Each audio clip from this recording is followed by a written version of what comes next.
Okay, hello, and welcome to my breakdown video of my map, which is Mappa Cone Rocce, or Rocca, Rocce or Rocca, even I don't really know how to pronounce it. It just translates from Italian to map of rocks. As you can see, there's a lot of rocks. But I wanted to talk about the structure of my map and some design considerations I had, and maybe some things about my user testing, and just basically everything I did for this map. This is the final map, the finished map. It's got 3 lanes, so where you can see all the players running from now. There's the middle lane, and then there's 2 flanking lanes, which are here, and over here on the right. As you can see, there's a heavy over there in one of the buildings now flanking. But yeah, so I decided to go for a 3-lane system because it's like commonly what I'm used to in multiplayer titles that I've played, like Call of Duty and stuff like that. There's a 3-lane system, and it always seemed to be just something easy to understand. You know, there's 3 ways you can go.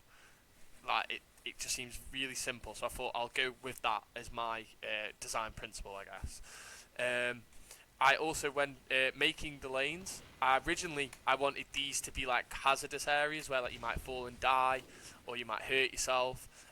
But I decided to stick with just rocks, mainly for like an aesthetic, more than just something in a corner of a map that no one's going to really visit that might kill you. I've added a lot of crates here because I was testing a lot of sight lines with some people, and I was kind of trying to get scenarios.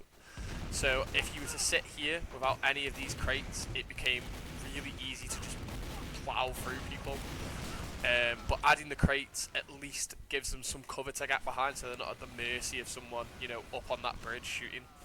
When I was doing testing as well, this archway wasn't added. It was just kind of looking like this with a gap. Obviously, the gap with no barbed wire in it. People said that there was no other way to like once you committed to a side lane, you were in the side lane.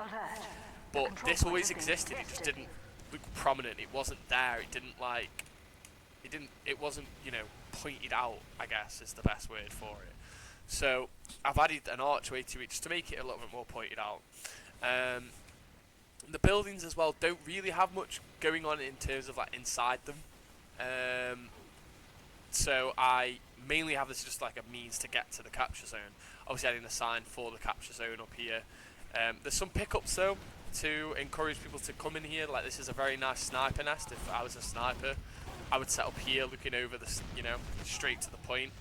Again, there's crates added in here just so it's not like at the mercy of snipers. You're not in a completely open space as with like these big pillars in there, just to add a little bit more cover when you're on the point.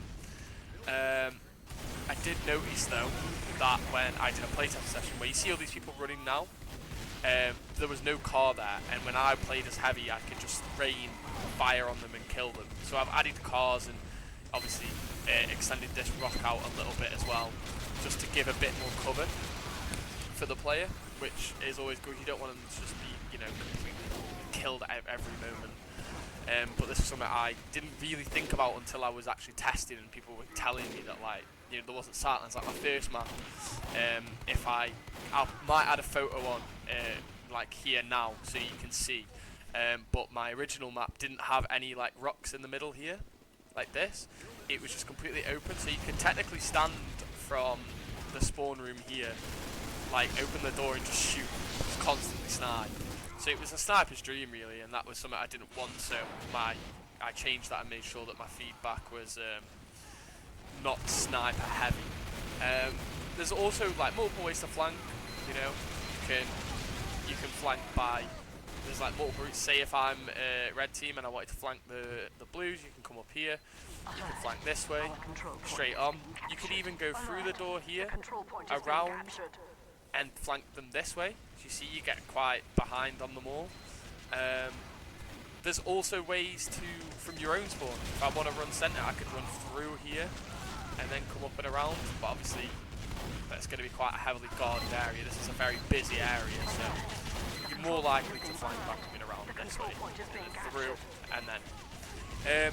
There is pickups in the map as well, and I have put pickups in certain positions to encourage players to, come and explore, like in here, in these little caves.